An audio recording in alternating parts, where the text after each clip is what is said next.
नमस्कार। अब happy new year तो नहीं कर सकता हूं, बट एडवांस में आपको हैप्पी न्यू ईयर।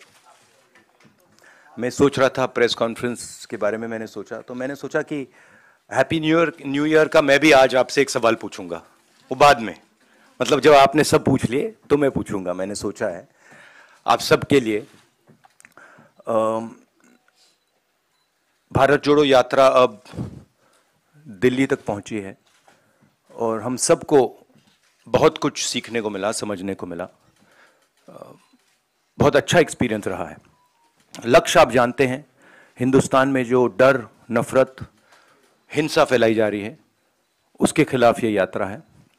और मुझे लगता है कि काफी सक्सेसफुल यात्रा रही है अभी तक, जो शायद हमने सोचा भी नहीं था, उससे भी ज्यादा इस यात्रा ने अचीव कर दिया है। बेरोजगारी का मुद्दा भी है, महंगाई का मुद्दा भी है, और जो हिंदुस्तान में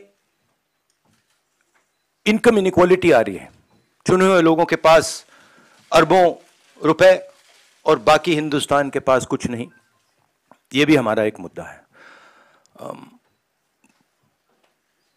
पर्सनली जब मैंने यात्रा शुरू की, मेरी सोच थी कि ये कन्याकुमारी से कश्मीर तक एक यात्रा है, और मैंने अपने साथ में कुछ ले नहीं गया। मैंने कहा देखो, मैं जाऊंगा और मैं एक्सपीरियंस करूंगा, मैं कोई मतलब प्री कंसीव्ड नोशन नहीं ले जाऊंगा। तो शुरुआत ये थी कि शुरुआत में लगा कि भाई देखो हम पैदल चल रहे हैं, मगर फिर आस्ते आस्ते पता लगने लगा कि एक्चुअली ये जो यात्रा है, जिसको मैंने नदी भी कहा है, ये एक जीवित चीज है, इसकी एक आवाज है, इसकी भावनाएं हैं, फीलिंग्स हैं, और ये एक प्रकार से हिंदुस्तान की भावनाएं हैं, फीलिंग्स हैं। तो ये यात्रा हमें ये चीजें बता रही है। तो मुझे एज ए इंडिविजुअल काफी सीखने को मिला, और मैं सबको धन्यवाद करना चाहता हूं जो भी हमारे साथ आए। आप लोग में से बहुत लोग आए, और खासतौर से जो हमारे ऊपर आक्रमण करते हैं, मेरे जो आरएसएस के, बीजेपी के मित्र हैं, उनको भी मैं धन्यवाद करना चाहता हूं, क्योंकि एक्चुअली हो क्या रहा है, जितना वो आक्रमण करते हैं उतनी हमको अपनी पोजीशन इंप्रूव करने का मौका मिलता है। तो मैं चाहता हूं, और मैं सीरियसली बोल रहा हूं, मैं चाहता हूं कि वो थोड़ा और जोरों से करें और अग्रेसिवली करें, तो कांग्रेस पार्टी को और हमें, मतलब अपनी जो आइडियोलॉजी है वो अच्छी तरह समझ आए। एक प्रकार से मैं उनको अपना गुरु मानता हूं कि वो मुझे रास्ता दिखा रहे हैं कि क्या नहीं करना चाहिए, रिएक्ट कैसे करना चाहिए, और अच्छी ट्रेनिंग दे रहे हैं मुझे, तो उनका भी मैं धन्यवाद करना चाहता हूं। Thank you. Thank you. Sanjay Mishra. Rahul ji, आपने ये यात्रा अभी तक जो अचीव की बहुत सफल रही, विपक्षी एकता जो इस समय दिखाई दे रही है, उस लिहाज से यात्रा को बहुत सफल शायद नहीं माना जाएगा, क्योंकि कई लोग आने से हिचक रहे हैं। आप इस बारे में क्या? नहीं, देखिए, जैसे मैंने कहा, मेरे लिए, जैसे कल मैं किसी से बात कर रहा था, उन्होंने मुझसे पूछा कि देखो यात्रा के बाद क्या होगा, हमें प्लानिंग करनी है कि यात्रा के बाद क्या करेंगे। काफी लोगों ने कहा है ईस्ट वेस्ट यात्रा, कोई और कुछ और कह रहे हैं, और मैंने उनको जवाब दिया, देखिए ये जो हमारी यात्रा है, ये हमें कुछ बताने की कोशिश कर रही है, ये हमें कुछ बोल रही है, और अगर हम उसको सुने बिना कुछ और काम करना शुरू कर दें कि भैया देखो यात्रा के बाद क्या होगा, तो एक प्रकार से ये जो हिंदुस्तान की आवाज है उसका अपमान है। तो मैं वो नहीं करना चाहता हूं। रही बात विपक्ष की, मैं जानता हूं कि विपक्ष के नेता सारे के सारे हमारे साथ खड़े हैं, और वो मतलब वो क्लियरली हमें मालूम है। बट आज के हिंदुस्तान में कंपल्शंस भी होते हैं, पॉलिटिकल कंपल्शंस होते हैं, दूसरे कंपल्शंस होते हैं। तो मैं उस पर कमेंट नहीं करना चाहता हूं कि क्यों आ रहे हैं, क्यों नहीं आ रहा है, कौन आ रहा है, कौन नहीं आ रहा। बस मैं ये कहना चाहता हूं कि भारत जोड़ो यात्रा के दरवाजे जो भी भारत को जोड़ना चाहता है उसके लिए खुले हैं, किसी को हम रोकने वाले नहीं हैं। दूसरी बात, विचारधारा में सिमिलैरिटीज होती हैं। देखिए, नफरत और हिंसा और मोहब्बत में सिमिलैरिटी नहीं होती है, डायमेट्रिकली ऑपोजिट चीजें हैं। मगर बहुत सारे लोग हैं, और उसमें से अखिलेश जी हैं, मायावती जी हैं, बहुत सारे लोग हैं जो मोहब्बत का हिंदुस्तान चाहते हैं, मैं जानता हूं, नफरत का हिंदुस्तान नहीं चाहते हैं। तो रिश्ता तो है उनके साथ, आइडियोलॉजिकल रिश्ता और भारत जोड़ने का और नफरत को मिटाने का रिश्ता है। आज तक से सुप्रिया।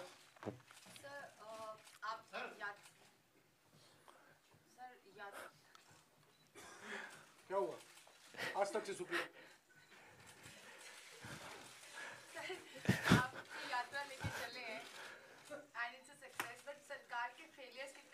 बहुत सारे लोगों ने आपसे आके बातचीत किया, चाहे युवा हो, बेरोजगारी का मुद्दा हो, आर्म फोर्सेस के जो लोग आए थे, चाइना के मुद्दे पे बात करी, महंगाई का, महिलाएं आ रही बात कर रहे हैं। सो सरकार के क्या क्या फेलियर्स आपको मेजर जो है नजर आ रहे हैं इस पूरी यात्रा के दौरान? आपने मतलब 6-7 क्वेश्चन एक क्वेश्चन में पूछ लिया। देखिए, सबसे पहले मेरा लक्ष्य हिंदुस्तान को एक ऑल्टरनेटिव विजन देने का है, ऑल्टरनेटिव दृष्टिकोण देने का है, एक नया तरीका देने का है।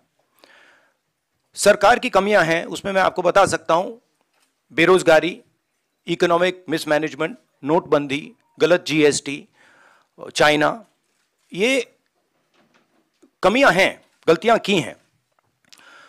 मगर मेरी अप्रोच यात्रा के साथ यह है कि हम हिंदुस्तान को एक सोचने का, जीने का नया तरीका देने की कोशिश कर रहे हैं।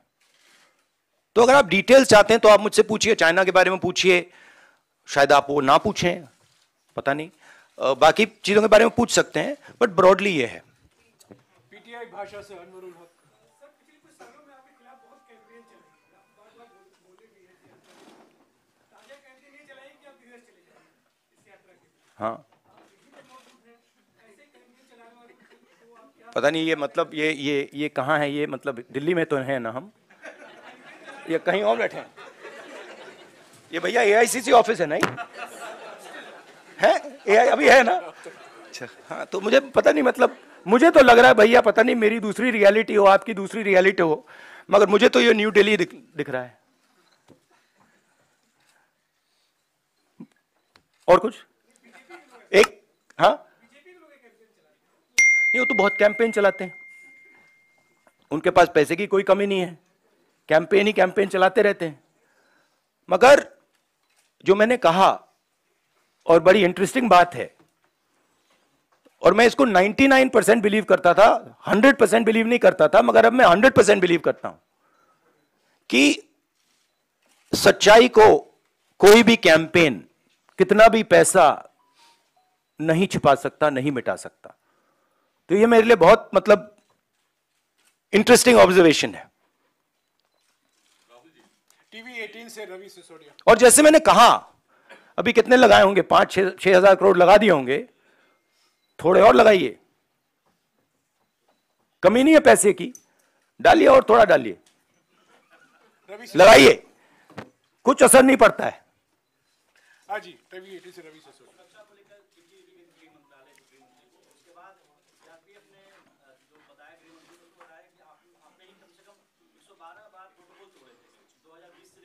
हाँ,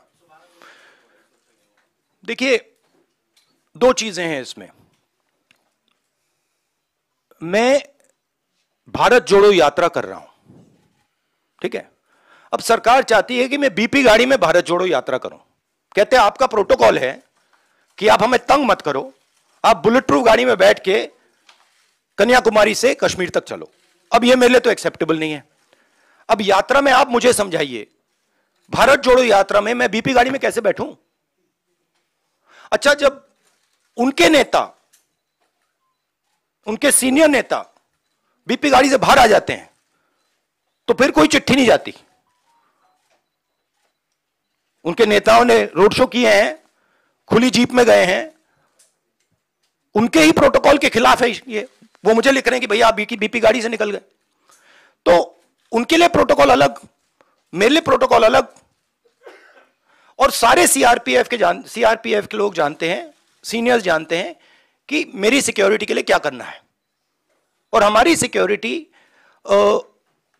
बीपी गाड़ी में, मतलब मैं कैसे चलूं आप बता दो मुझे। चला ही नहीं जा सकता है, भारत जोड़ो यात्रा में पैदल जाना है। तो ये तो मतलब पता नहीं है, शायद केस बना रहे हैं कि राहुल गांधी मतलब अपनी सिक्योरिटी तोड़ता रहता है, केस बना रहे हैं। ठीक है, बनाइए। दैनिक भास्कर से अनिरुद्ध।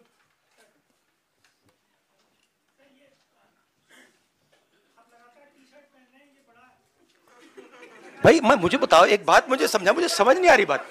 ये टी शर्ट से आपको इतनी डिस्टर्बेंस क्यों हो रही है?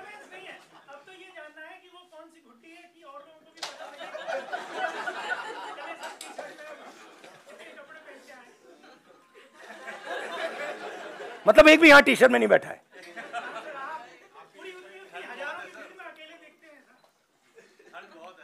तो क्या आप चाहते हो मैं स्वेटर पहन लूं? मतलब इससे इतनी डिस्टर्बेंस क्यों नहीं है लोगों को? अच्छा, तो मैं ऐसे करूंगा, यात्रा के बाद मैं वीडियो बनाऊंगा कि टी शर्ट में कैसे चला जाता है और ठंड को कैसे कन्फ्रंट किया जाता है, बना दूंगा आपके लिए। शुक्रिया राहुल जी। रवि त्रिपाठी। हाँ, but what is your question?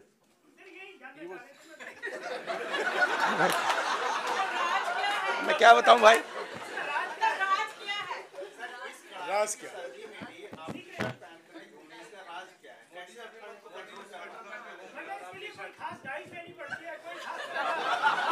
गुरुजी,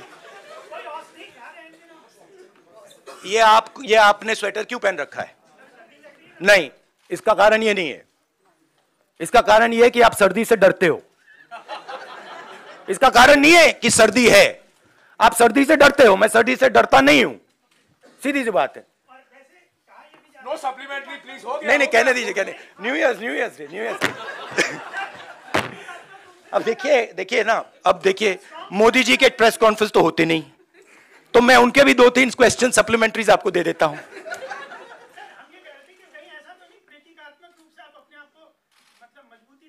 नहीं, एक्चुअली मैं आपको सीरियसली बताऊं, मुझे ठंडी नहीं लग रही अभी तक। और मैं पता नहीं, मुझे लग नहीं रही है।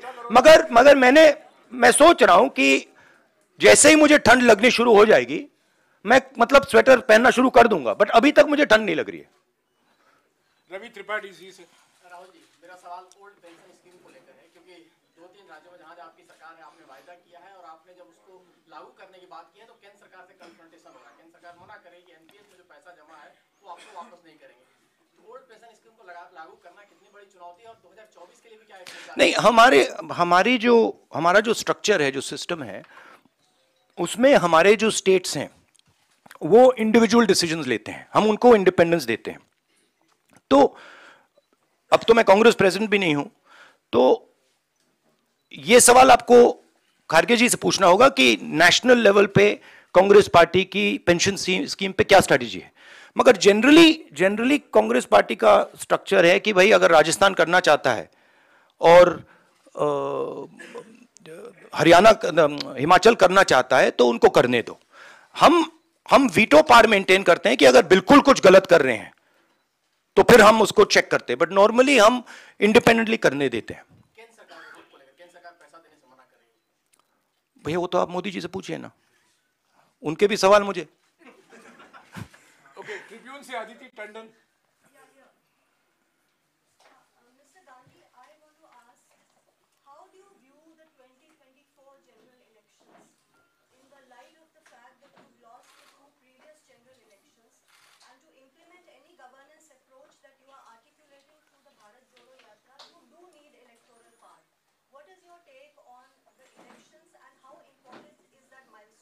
I think if the opposition stands effectively with a vision, what I am hearing from the ground, what I am seeing from the ground, it will become very difficult for the BJP to win the election. But the opposition has to coordinate properly, and the opposition has to go to the people of India with a vision, with an alternative vision to the BJP, not just go to the people of India. ANI से साहिल. But there is huge undercurrent against the BJP, massive undercurrent. ANI से साहिल. Senior leader from the Congress party, Kamal Nath, has said that Rahul Gandhi will be the opposition PM face for 2024. Will you be the PM face? See, every time there's a press conference, there's one or two attempts to, completely take the attention and take it in that direction. Now, I don't fall for these type of things.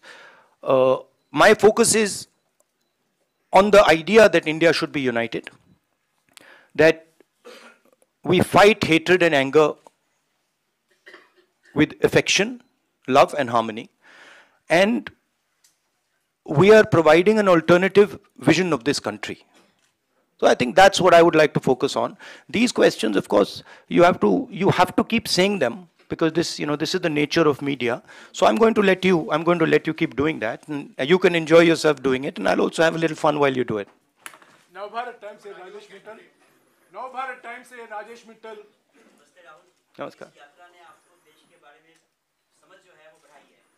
इस समझ के आधार पर अगर आप आज देश के प्रधानमंत्री बन जाएं तो 5 बातें आप क्या करेंगे सबसे पहले? नहीं, सबसे पहले ये हाइपोथेटिकल क्वेश्चन है, तो मैं इसका जवाब प्रधानमंत्री के बेसिस पे नहीं दूंगा, मगर मैं ये जरूर कह सकता हूं कि जो हमारा शिक्षा का सिस्टम है, मैं पहले सोचता था कि इसमें स्ट्रक्चरल प्रॉब्लम्स हैं, मगर ये अपना काम कर रहा है. आज मैं सोचता हूं कि ये अपना काम ही नहीं कर रहा है. जो हम अपने बच्चों को विजन दे रहे हैं, जो उनका इमेजिनेशन है, जो हमें देना चाहिए, हम दे नहीं रहे.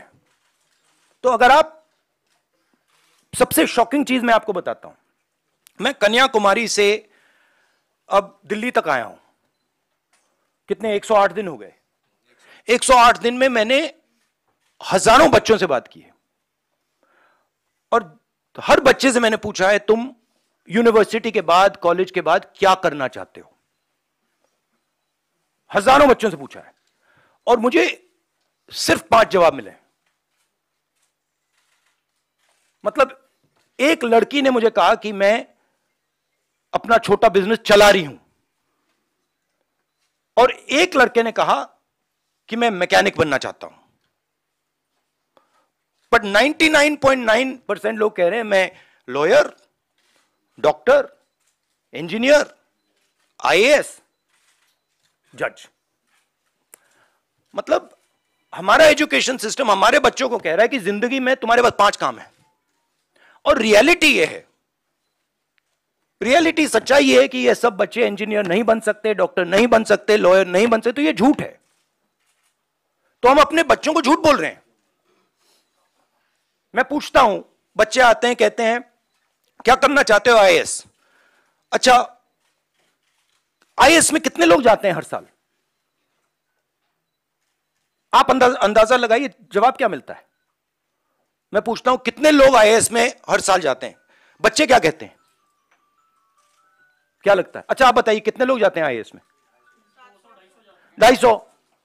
बच्चे कहते हैं 5 लाख, 6 लाख, 1 लाख, 2 लाख, 3 लाख. जब मैं उनको कहता हूं भाई 150 जाते हैं, 2-3 को मैंने गलती से कह दिया, एक लड़की को कह दिया, वो रोना शुरू कर दी कि देखिए हम उनको सही इमेजिनेशन ही नहीं दे रहे, हम उनको रास्ता ही नहीं दिखा रहे हैं. तो पहला काम जो एजुकेशन सिस्टम है, और ये टॉप डाउन, ये इमेजिनेशन को मारने का एजुकेशन सिस्टम है. ये एजुकेशन को खोलता नहीं है.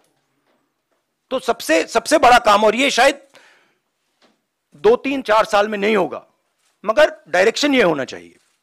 और जो न्यू एजुकेशन पॉलिसी वो तो बिल्कुल दूसरे डायरेक्शन में जा रही है। तो पहली ये बात है। दूसरी बात, ये खुले तरीके से बोल दूं तो ये रेंट सीकिंग नेशन है, इसे प्रोडक्शन नेशन बनना चाहिए। फर्क है। ये जो देश है, जो प्रोड्यूसर है, जो प्रोडक्शन करता है, जो जिसके पास स्किल है, चाहे वो किसान हो, चाहे वो मैकेनिक हो, चाहे वो बढ़ई हो, मोची हो, नाई हो, जो भी हो, जिसके पास स्किल है, सबसे पहले उसकी मदद नहीं करते हैं। तो दूसरी बात, उसकी स्किल को डिस्ट्रॉय करने की कोशिश करते हैं, और उसको मतलब जो उसकी स्ट्रेंथ है उसको मार मार के उससे निकाल देते हैं, और बिना स्किल के रिस्पेक्ट किए यह देश कभी अपने युवाओं को रोजगार नहीं दे सकता है। सिंपल बात है। तो दूसरी चीज यह है। तीसरी चीज है कि, और ये मैं थोड़ा जो बॉर्डर पे हो रहा है उसके बारे में कहना चाहता हूं, जो देश में हिंसा है, नफरत है, केओस सा है, इसका असर, इसका इफेक्ट दूसरे देश देखते हैं और उसका फायदा उठाते हैं। हमारी जो कंफ्यूज्ड फॉरेन पॉलिसी है, जो एक प्रकार से event based non strategic foreign policy है, उससे हिंदुस्तान को जबरदस्त नुकसान हो रहा है और बहुत भारी चोट लगेगी। और मैं इसको दोहराता जाता हूं मगर कोई सुनता नहीं है। जैसे मैं कोविड के समय दोहरा रहा था कि भाई प्रॉब्लम आ रही है, कोई सुनता नहीं है। तो ये भी बहुत जरूरी चीज है। बट मेन ये कुछ नहीं हो सकता अगर एक हिंदुस्तानी दूसरे हिंदुस्तानी से नफरत करता है, एक आदमी दूसरे को मारने की कोशिश कर रहा है, ये कुछ नहीं हो सकता। तो फाउंडेशन मोहब्बत, एकता, इज्जत, रिस्पेक्ट है। न्यूज 18 से अरुण कुमार सिंह।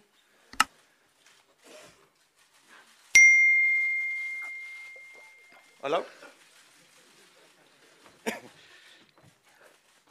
राहुल, जब आप यहाँ से गए थे ये करने के लिए भारत जोड़ो यात्रा, तो विपक्ष को छोड़ दीजिए, आप ही की पार्टी के नेता, आप ही की पार्टी के लोगों को भरोसा ये नहीं था कि आप ये यात्रा पूरी कर पाएंगे, और कई सवाल इनके ही मन में था। और अब जब यात्रा आपका सवाल पूछिए, उनके सवाल मत पूछिए। आपका सवाल, ये सवाल ही है। हाँ, आपका संक्षिप्त में इतना कितना कितना छोटा कर दो, सीधा पूछिए ना, सीधा ही पूछना है। तो उसमें क्या है कि अब जब आप यात्रा कर चुके, तो कई लोग ये कहते हैं कि वो राहुल नहीं है, कि बदलने वाले राहुल है, इतनी आसानी से इनको नहीं समझा सकते। अब आप कुछ चेंज आप अपने आप में ही देख रहे हैं, समझने में, लोगों से बातचीत करने के बाद, कि अब फैसले लेने या बात करने का अंदाज आपका एकदम अलग है, जुदा हो गया है, कुछ अंतर है? देखिए, अंतर तो इस प्रेस कॉन्फ्रेंस के बाद भी आएगा। अंतर तो व्यक्ति में कंटिन्यूअस होता है, नॉन स्टॉप होता है, तो वो तो है। बट जो मेरी फाउंडेशन है, जो नींव है, उसमें मुझे कोई चेंज नहीं दिखा। उसमें वो फाउंडेशन मेरी वही है। जरूर मैं मतलब बहुत कुछ सीखा हूं और हर रोज सीखता हूं, और सिर्फ यात्रा से नहीं, हर इंटरैक्शन में से मैं सीखने की कोशिश करता हूं। तो एवोल्यूशन तो होता रहता है, मगर जो फाउंडिंग प्रिंसिपल्स हैं कि वो उसमें इतनी चेंज नहीं है। वो मैं ये कह सकता हूं, वो और भी स्ट्रांग हो गए हैं, वो कह सकता हूं, बट उसमें इतनी चेंज नहीं आई है।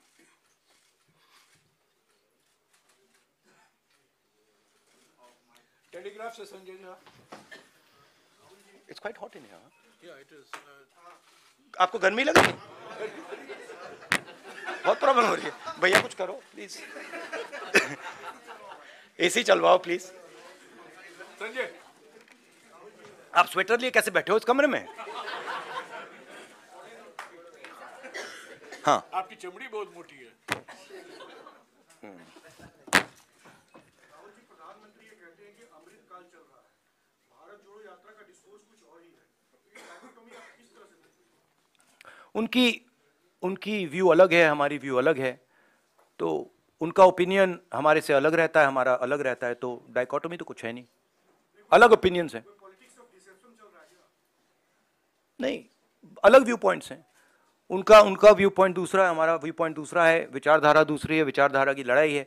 उनको अपनी व्यू पॉइंट रखनी चाहिए। जैसे मैंने कहा, अगर वो अपनी व्यू पॉइंट बदल दें तो हमारे लिए प्रॉब्लम हो जाएगी, क्योंकि हम अपने व्यू पॉइंट को अच्छी तरह नहीं समझ पाएंगे। तो वो जो उनको जो लगता है वो करना चाहिए, वो करना चाहिए, और हमें जो करना है हम करेंगे। डाइकोटोमी कोई नहीं, ये बहुत पुरानी लड़ाई है। ये भी बात मुझे समझ आई है। ये एक्चुअली अगर आप मुझे पूछो क्या चेंज है, मैं आपको बताता हूं कि ये मुझे समझ आ गया कि ये बहुत पुरानी लड़ाई है और ये राजनीतिक लड़ाई नहीं है। ये मुझे समझ आ गया। जैनेंद्र एबीपी से। राहुल जी, मैं फिर से आपको 2024 के सवाल पर ले जाना चाहता हूं। आपने कहा कि अखिलेश जी को, मायावती जी को भी मोहब्बत का हिंदुस्तान चाहिए, लेकिन अभी अखिलेश जी ने कहा था कि कांग्रेस और बीजेपी एक जैसे हैं। सवाल मैं ये पूरा करना चाहता हूं कि एक तो इस पर आपकी क्या प्रतिक्रिया है, और दूसरी बात ये कि आपने कहा कि बीजेपी के खिलाफ एक सवाल प्लीज। नहीं, एक सवाल प्लीज। आपने पूछ लिया ना सवाल का जवाब दीजिए। एक सवाल प्लीज। नहीं, ये तो पूरे देश को ऑब्वियस है कि बीजेपी और कांग्रेस एक हो ही नहीं सकते, क्योंकि अगर बीजेपी और कांग्रेस एक होते तो नरेंद्र मोदी कांग्रेस मुक्त भारत की तो बात कभी नहीं कर सकते। मतलब हो ही नहीं सकता कि अगर बीजेपी के नेता कह रहे हैं कांग्रेस मुक्त करो, इसका मतलब वो कह रहे हैं कि बीजेपी को भी मुक्त कर, बीजेपी इसको भी मिटा दो। वो तो नहीं कह रहे हैं। तो ये तो पूरा देश जानता है कि कांग्रेस और बीजेपी आइडियोलॉजिकली बिल्कुल अपोज्ड हैं, और ये पुरानी लड़ाई है, पुरानी विचारधारा की लड़ाई है। बट अखिलेश जी की भी जगह है, और उनको ये ऑप्शन, मतलब बोलने का ऑप्शन मिलना चाहिए, और उनका पर्सपेक्टिव है वो उनके लिए ठीक है। हमारा पर्सपेक्टिव है कि हमारी लड़ाई बीजेपी के साथ है, विचारधारा की लड़ाई है, पुरानी लड़ाई है, और इसको हम जीतेंगे। No supplementary please. नहीं, एक बात मैं कहना चाहता हूं। देखिए, एक बात जरूरी है कि ये आइडिया अब ये टैक्टिकल पॉलिटिकल फाइट नहीं रही। मतलब कि उसमें एक ग्रुप वहां आ जाए और एक ग्रुप मिलके बीजेपी को हरा दे। अब वो गाड़ी गई। क्यों? क्योंकि हिंदुस्तान का जो पूरा इंफ्रास्ट्रक्चर है, इंस्टीट्यूशनल फ्रेमवर्क जो है, अब वो एक विचारधारा के हाथ में है। ठीक है? और अब वो हिंदुस्तान की पॉलिटिकल स्पेस को पूरी तरह से डोमिनेट कर रहे हैं। अब उनको हराने के लिए एक विचारधारा की जरूरत होगी। और मैं ऑपोजिशन की बहुत रिस्पेक्ट करता हूं, और ऑपोजिशन के लोग मुझे बहुत अच्छे लगते हैं, और मगर मैं ये कहना चाहता हूं कि अगर आप समाजवादी पार्टी को देखें तो उनके पास एक नेशनल विचारधारा नहीं है। वो यूपी में जरूर उनकी पोजीशनिंग है और उसको उन्हें डिफेंड करना है, शायद उसलिए ना आए, बट नेशनल विचारधारा नहीं है। समाजवादी पार्टी का आइडिया केरला में नहीं चलेगा, कर्नाटक में नहीं चलेगा, बिहार में नहीं चलेगा। ठीक है? तो एक सेंट्रल आइडियोलॉजिकल फ्रेमवर्क स्ट्रक्चर की जरूरत है, वो कांग्रेस पार्टी ही दे सकती है, और वो हमारा रोल है। मगर हमारा रोल यह भी है कि जो ऑपोजिशन के लोग हैं वो कंफर्टेबल फील करें और उनकी रिस्पेक्ट हो, म्यूचुअल रिस्पेक्ट। मतलब वो भी हमारी करें, हम भी उनके करें।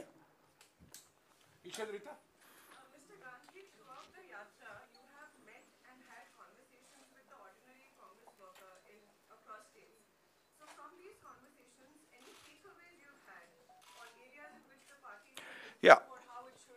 My main takeaway is that there is nothing known as an ordinary Congress worker.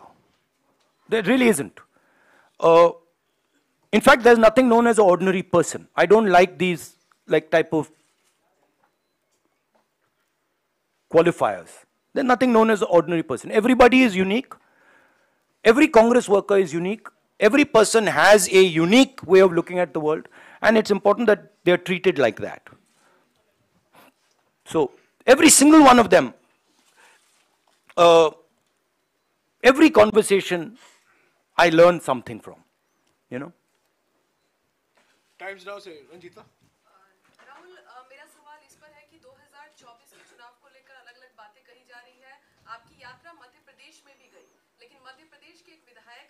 Lakshman Singh वो कह रहे हैं कि मध्य प्रदेश में जो यात्रा गई उसका फायदा आने वाले मध्य प्रदेश चुनाव में हमें नहीं होगा, क्योंकि जो इंटरनल सर्वे आया है उसमें विपक्ष में ही मध्य प्रदेश में कांग्रेस दिख रही है। कांग्रेस, मैं आपको एक बात लिख के दे देता हूं अभी, कांग्रेस मध्य प्रदेश के चुनाव को स्वीप करेगी, बीजेपी वहां दिखाई नहीं देगी। मैं आपको गारंटी करके, आप लिख लो और उस समय मुझे बता देना। मतलब अगर आप मुझे, कोई क्वेश्चन नहीं है कि वहां पे बीजेपी मतलब दिखाई नहीं देगी, क्योंकि वहां पे तो मैंने सोचा था कि महाराष्ट्र में, मतलब मैंने जो वहां कहा कि महाराष्ट्र में बहुत अच्छा रिस्पांस मिला, मध्य प्रदेश में तो टोटल अंडरकरंट था, मतलब तूफान आया हुआ है वहां पे। मध्य प्रदेश में हर व्यक्ति जानता है कि बीजेपी ने सरकार को चोरी करके पैसा देके बनाया है, तो पूरा पूरा प्रदेश गुस्से में है। आप ऐसे करिए, लक्ष्मण सिंह जी से बैट कर लीजिए, शर्त लगा लीजिए, बड़ी शर्त लगाइए, फायदा हो जाएगा आपका।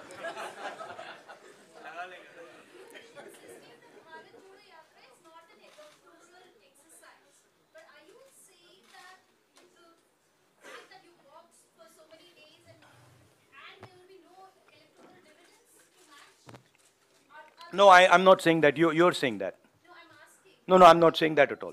What is your expectation electorally from this? In my mind, as I said earlier, the yatra is a conversation. And I don't think it's fair for me to make any comments before that conversation is over. I can answer such questions the day the flag is hoisted in Srinagar, and the conversation, at least this phase of the conversation is over. I can then probably answer your questions, this type of a question. I don't want to take the yatra, you know, and demean it by making it about something that it's not. Manoj from Indian Express. Just now, you said, really going to the people without a credible alternative vision will not help the opposition. So what is the big idea or a series of ideas that you are putting forward? Because there seems to be a realization that, merely criticizing, even if robust, merely criticizing the government is not enough. So what is the series of ideas that you're putting forward? No, I outlined it right now, right? Number one, making India a production nation, which means that respecting skills and moving the mindset from one of GDP growth to GDP growth plus employment plus production plus exports, etc., etc., etc. That's the first thing. The second thing is, which is very important for the future and is important if you want to build a production nation, is giving our children an imagination. Telling them that, look, if you want to become, I mean, it's a strange question, but why is it that out of lakhs and lakhs of people I've met, thousands and thousands of children I have met, nobody said, I want to be a pilot. Nobody said, I want to be an astronaut. Nobody said, I want to be India's best singer. Why? Because our system is saying to them that these are all dead ends. Right? But if you look at countries that produce, and I gave this example to kids. If you look at company like Honda, company like Toyota, the people who founded these companies were mechanics. But no mechanic in India can ever imagine that he could one day be the head of a 1,000, 2,000, 10,000 crore company. Now if you want to produce, that has to change. So we have to give him the structures that will allow him to do that, that will allow his imagination to do that. Right? And then the final thing is, we can see what is going on in the planet. We can see the turmoil that is taking place. And I am absolutely convinced that India has a place, central place in the planet, on the planet. Right? And I don't view it so much as, look how powerful India is. We are powerful. But we were not that powerful 70 years ago, 80 years ago, 90 years ago. But we had a vision. Right? When Mahatma Gandhi, for example, was speaking about the Indian freedom movement, people in the United States, people in the Soviet Union, everyone were listening to him. Why? Because there is something very powerful called Indian values, Indian philosophies, Indian thinking. And that's actually our strength. And we're destroying it. So when we make one Indian fight with another, when we are not harmonious, when a foreigner comes to India and he feels terrified that something might happen to him, we are attacking our own system. So these are the type of things that would be part of an alternative vision. Also, by the way, I don't see why only 2 or 3 or 4 people should benefit from the wealth of this country. I just don't understand it. Right? So, a sense of equality. There is a place for large business, I absolutely agree, and they have a central role in India in its future. But it cannot be that there are 2 or 3 business people who run this country. It can't, it just cannot be. TV9 से कुमार विक्रांत। राहुल जी, आपकी भारत जोड़ो यात्रा उत्तर प्रदेश जा रही है और वहां पर भारतीय जनता पार्टी के सांसद वरुण गांधी वही भाषा बोल रहे हैं जो भाषा आप बोल रहे हैं, जो भाजपा के नेता नहीं बोलते। क्या वरुण गांधी के लिए कांग्रेस पार्टी में जगह है? क्या वरुण गांधी को आप चाहेंगे वो भारत जोड़ो? ये आपको हमारे जो कांग्रेस प्रेसिडेंट है, ये सवाल आपको उनसे पूछना पड़ेगा। स्वागत किसी का भी है, बट वो बीजेपी के हैं तो उनका वहां पे प्रॉब्लम तो होगा।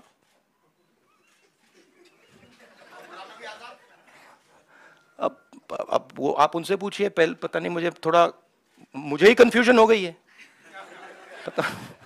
पता नहीं अब क्या बोलूं। कांग्रेस के मतलब सीनियर नेता हैं, बट मुझे कंफ्यूज कर दिया कि मतलब कभी बाहर, कभी अंदर, कभी बाहर, कभी अंदर, कभी अंदर, कभी बाहर, पता नहीं मुझे।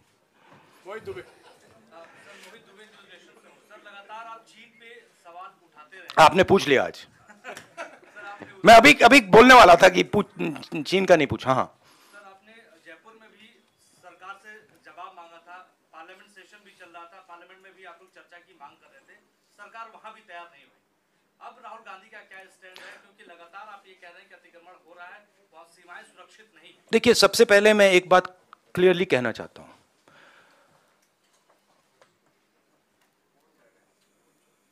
मैं शहीद परिवार का हूं।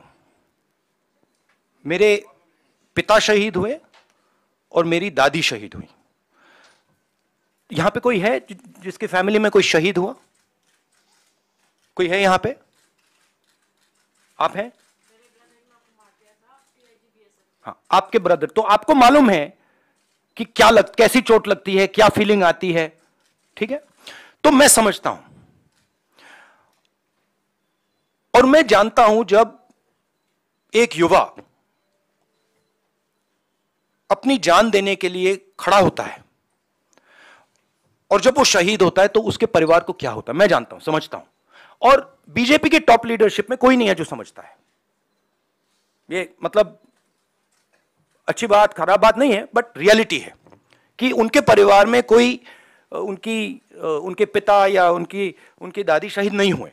तो मैं बहुत क्लियरली समझता हूं और मैं ये भी चाहता हूं, मेरी जनरल अप्रोच ये है कि मैं चाहता हूं हमारा एक भी सिपाही किसी भी फोर्स का ना शहीद हो। ये मेरी स्टार्टिंग पोजीशन है कि मतलब मैं ये नहीं चाहता हूं कि हम इस चीज को कैजुअली लें कि हम सेना को राजनीतिक फायदे के लिए यूज कर रहे हैं और उसका नुकसान हमारे जवानों को, उनके परिवारों को हो। तो ये मेरे लिए बिल्कुल मतलब सैक्रोसेंट है, मैं ये नहीं करना चाहता हूं। ठीक है, मगर और जो मैं समझता हूं जो बॉर्डर पे हमारे जवान आज खड़े हैं, आप मेरी टी शर्ट की बात कर रहे हो, मगर मैं जानता हूं वहां आज खड़े हैं सियाचिन में, उधर हिमालय पे। मैं जानता हूं कि उनको क्या डिफिकल्टीज सामना करनी पड़ती है और मैं उनसे प्यार करता हूं, हर सोल्जर से। और मैं चाहता हूं कि उनको कुछ ना लगे, चोट ना लगे। जब नेशनल लेवल की लीडरशिप स्ट्रेटेजिकली काम नहीं करती है, इंटरनेशनल रिलेशंस में, जियोपॉलिटिक्स में एकदम रिस्पॉन्स आता है। और हमारी सरकार ने जो चाइना का मामला है उसको कंप्लीटली मिसहैंडल कर दिया है, ठीक है। और मैं आपको मेरी थिंकिंग है, देखिए हमारी फॉरेन पॉलिसी का क्या लक्ष्य था और कांग्रेस पार्टी ने सक्सेसफुली क्या किया था कि चाइना को और पाकिस्तान को एक कभी नहीं होने देना है। यह सेंट्रल हमारा कॉन्सेप्ट था, ठीक है। और यह काम हमने बहुत सक्सेसफुली किया, यूपीए 2 तक। आज पाकिस्तान और चाइना एक हो गए,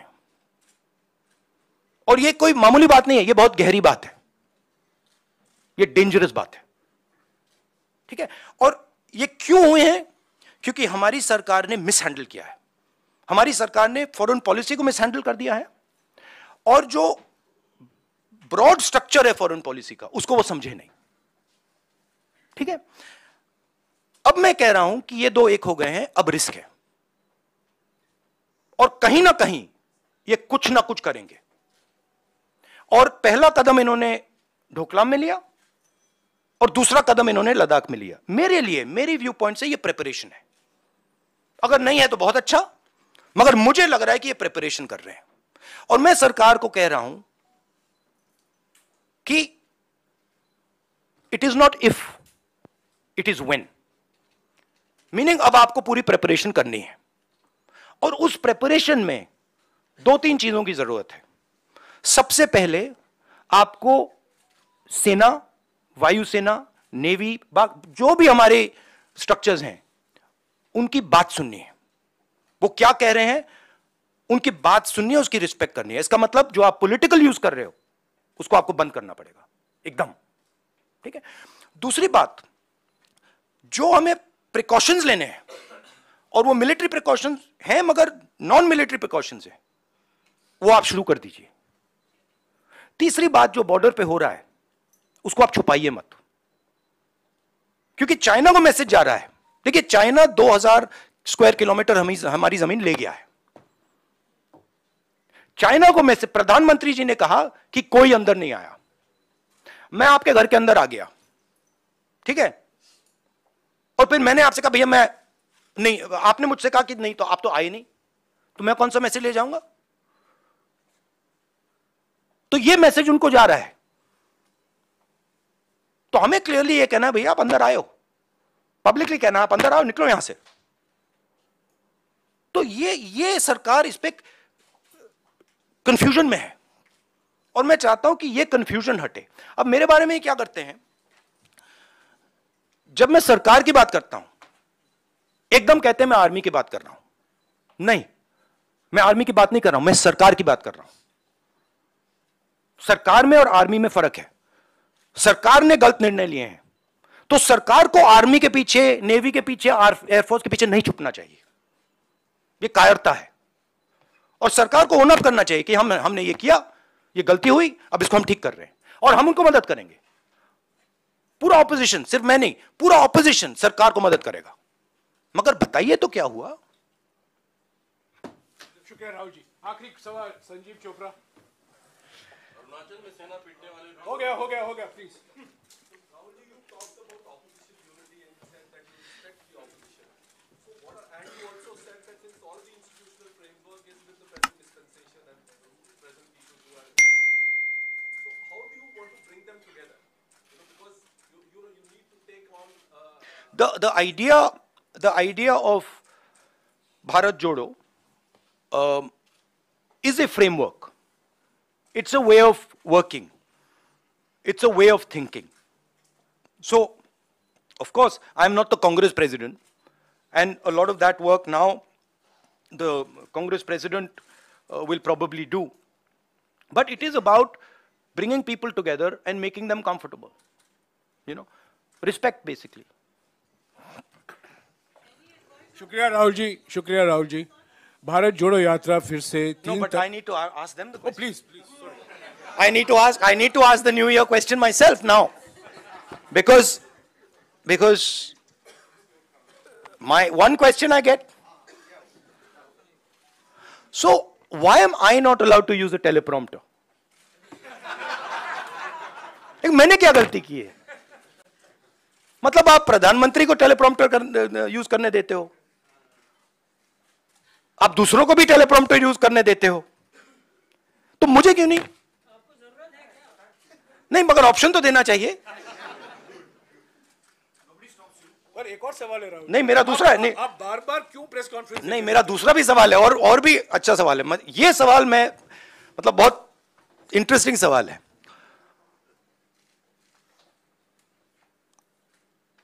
आपने वो अदानी जी को वो ऑप्शन दे दिया जो आपने प्रधानमंत्री को भी नहीं दिया, कुर्सी बदलने का। तो मतलब ये हो क्या रहा है? अदानी जी को टेलीप्रॉम्प्टर, कुर्सी बदलने का ऑप्शन, प्रधानमंत्री को टेलीप्रॉम्प्टर का ऑप्शन, और हमें कुछ नहीं। मतलब हमने क्या गलती कर दी? Thank you. Rahul ji happy new year.